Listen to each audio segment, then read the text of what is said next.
Now the new expansion, Sally's Place, will consist of 8 two-bedroom apartments. Now it may not seem like a lot, but think about it like this.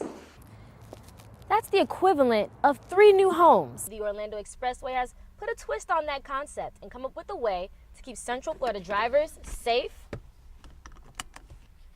and aware at all times. Well, Fox 35's morning show, Good Day Orlando, is filming their morning show right here. You take a look behind me, you see the band, the cheerleaders. Now, outside of just using ebooks for your classes, UCF has 3 options that you can usually choose from. You could either buy a new book, buy a used book, or rent a new book. Right now, I'm in front of Fairwinds Bank where more than 1,000 students have accounts. Here in Phoenix, there are more than 59,000 homeless female veterans who have nowhere else to go. Recent controversy is centered around vaccinations for human papillomavirus. Say if a driver is involved in a crash where there's injury or death, authorities have the right to pull that driver's cell phone records. Reply 4. Math while driving? Not your average combination.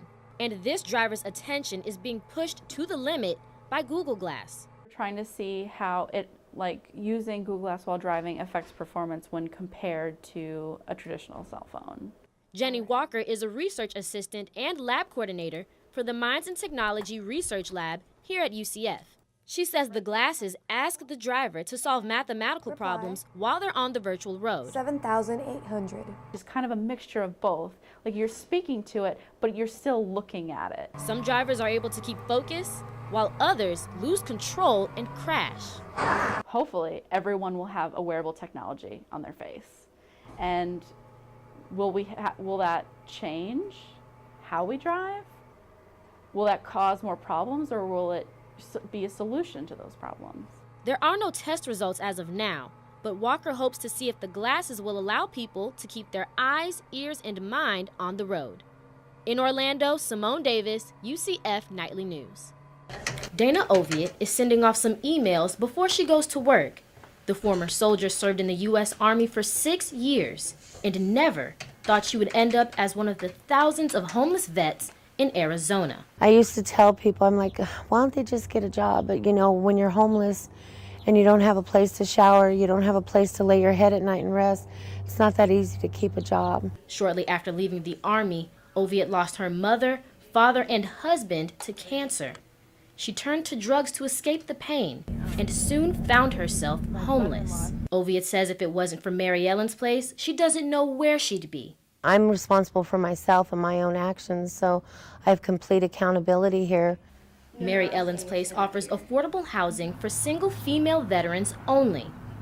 Rent is only $350 a month, and there are resources like help finding work and counseling centers. Get them into a safe, affordable place to live. Mary Ann Derryberry is chairwoman for Veterans First, the nonprofit who owns Mary Ellen's Place, and she says they're getting a new addition.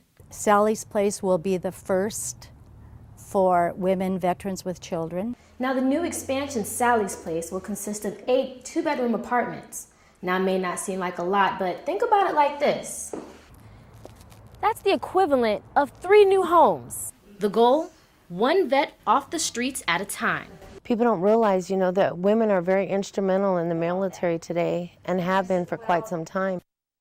Actually getting tested and staying on top of it and actually trying to prevent it can really help you in the long run. UCF senior Jaslyn Bing recently got tested for HPV, a disease that affects more than 14 million people a year.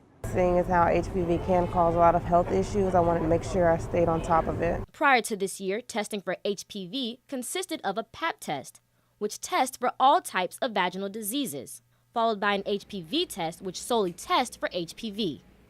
However, the U.S. Food and Drug Administration now says both tests aren't necessary. Dr. LaCrystal Warren at Contemporary Women's Care in Winter Park says this will save women time and money. They are suggesting that the Pap smear doesn't need to be done, that we can actually do the HPV test first. And if that is negative, we need no further testing. Dr. Warren recommends all women, no matter their sexual activity, should start getting tested at the age of 21, as well as practice safe sex always.